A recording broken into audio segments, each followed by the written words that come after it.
Municipal ఎన్నికల్లో పొత్తులు పొడిచాయా? కమ్యూనిస్టులతో పొత్తు బీఆర్ఎస్ కలిసొస్తుందా?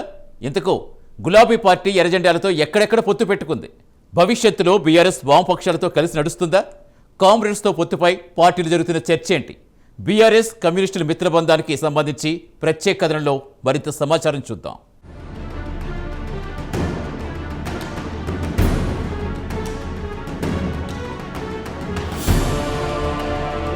తెలంగాణ రాష్ట్రంలో మున్సిపల్ ఎన్నికల కోలాహలం నెలకొంది. ఫిబ్రవరి 11వ తేదీన ఎన్నికలు జరగనున్నాయి. ఈ నెల 13న ఫలితాలు రానున్నాయి. పార్టీ గుర్తులతో పాటు జరిగే ఎన్నికలు కావడంతో అన్ని రాజకీయ పార్టీలు ప్రతిష్టాత్మకంగా తీసుకున్నాయి. అసెంబ్లీ ఎన్నికలను తలపించేలా ప్రచారాన్ని చేపట్టాయి. ఇక కాంగ్రెస్ అభ్యర్థులకు మద్దతుగా సీఎం రేవంత్ రెడ్డి సుడిగాలి పర్యటనలు మొదలుపెట్టగా బీజేపీ జాతీయ నేతలను రంగంలోకి దింపుతోంది. ఇందులో భాగంగానే బీజేపీ జాతీయ అధ్యక్షుడు నితిన్ నబీన్ మహబూబ్ నగర్లో ప్రచార సభలో పాల్గొన్నారు. బీజేపీ జనసేన అభ్యర్థులకు మద్దతుగా ప్రచారం చేసేందుకు AP deputy CM Pawan Kalyan కూడా వస్తున్నారు. మరోవైపు బీఆర్ఎస్ తరపున కేటీఆర్, హరీష్ రావు మున్సిపల్ ఎన్నికల ప్రచారంలో పాల్గొంటున్నారు. దీంతో ఒక్కసారిగా రాజకీయ వాతావరణం వేడెక్కింది. మరోవైపు స్థానికంగా కలిసి వచ్చే పార్టీలతో పొత్తులు కుదుర్చుకున్నాయి.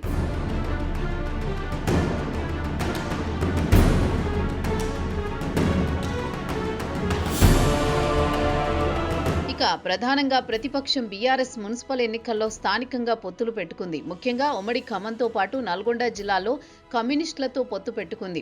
అక్కడక్కడ కలిసి వచ్చే పార్టీలతోనూ ముందుకు వెళుతోంది. రాష్ట్రంలో ఎక్కువగా సిపిఎం పార్టీతో పొత్తు పెట్టుకుంది. ఉమ్మడి ఖమ్మం జిల్లాలో వైరా, ఇల్లందు, మధిర, ఏదులాపురం మున్సిపాలిటీల్లో గులాబీ పార్టీ, సిపిఎం పార్టీల మధ్య పొత్తు కుదిరింది. నల్గొండ జిల్లాలో నల్గొండ కార్పొరేషన్, మిర్యాలగూడ మున్సిపాలిటీలలో బీఆర్ఎస్, సిపిఎం పార్టీలు కలిసి నడుస్తున్నాయి. ఇక అశ్వరావుపేటలో మాత్రం బీఆర్ఎస్ టీడీపీతో పొత్తు పెట్టుకుంది. గులాబీ పార్టీ బీ ఫారాలతోనే టీడీపీ అభ్యర్థులు పోటీ చేస్తున్నారు. చెన్నూరు నియోజకవర్గంలో మాజీ ఎమ్మెల్యే బాల్క సుమన్ క్యాతనపల్లిలో సిపిఐ పార్టీతో పొత్తు పెట్టుకున్నారు.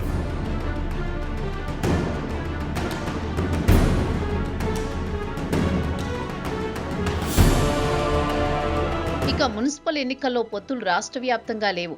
ఆయా స్థానిక పరిస్థితుల ఆధారంగా మున్సిపాలిటీల వారీగా ఒక పార్టీ ఇతర పార్టీలతో పొత్తులు పెట్టుకున్నాయి. మెజారిటీ మున్సిపాలిటీల్లో బీఆర్ఎస్, సిపిఎం పొత్తులు పెట్టుకున్నాయి. ఇటీవల జరిగిన గ్రామ పంచాయతీ ఎన్నికల్లో బీఆర్ఎస్, సిపిఎం పార్టీలు పొత్తులతో పోటీ చేశాయి. గతంలోనూ బీఆర్ఎస్ వామపక్షాలతో పొత్తు పెట్టుకుంది. మునుగోడు ఉప ఎన్నికలప్పుడు సిపిఎం, సిపిఐ రెండు పార్టీలు బీఆర్ఎస్ కు మద్దతు ఇచ్చాయి. అంతకుముందు అసెంబ్లీ ఉప ఎన్నికల్లోనూ రెండు వామపక్ష పార్టీలు గులాబీ పార్టీకి తమ మద్దతు ఇచ్చాయి. 2023 అసెంబ్లీ ఎన్నికల్లోనూ వామపక్షాలతో బీఆర్ఎస్ పొత్తు ఉంటుందని ప్రచారం జరిగింది. కానీ చివరికి గులాబీ పార్టీ ఒంటరిగా ఎన్నికలకు వెళ్లింది.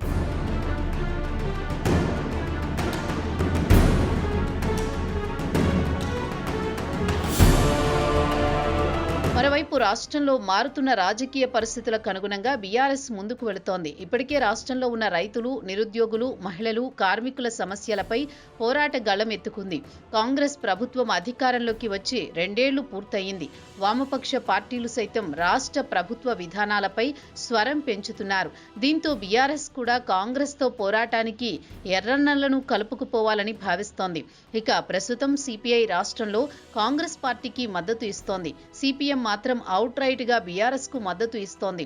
స్థానిక ఎన్నికల్లో కలిసి నడుస్తోంది. ఇక సిపిఐ సైతం వచ్చే ఎన్నికల నాటికి పరిస్థితులను బట్టి నిర్ణయం తీసుకునే అవకాశం ఉంది. మున్సిపల్ ఎన్నికల్లో పొత్తులు ఉన్న చోట బీఆర్ఎస్ విజయం సాధిస్తే రాబోయే రోజుల్లో ఇదే కంటిన్యూ చేసే యోచనలో గులాబీ పార్టీ ఉన్నట్లు తెలుస్తోంది.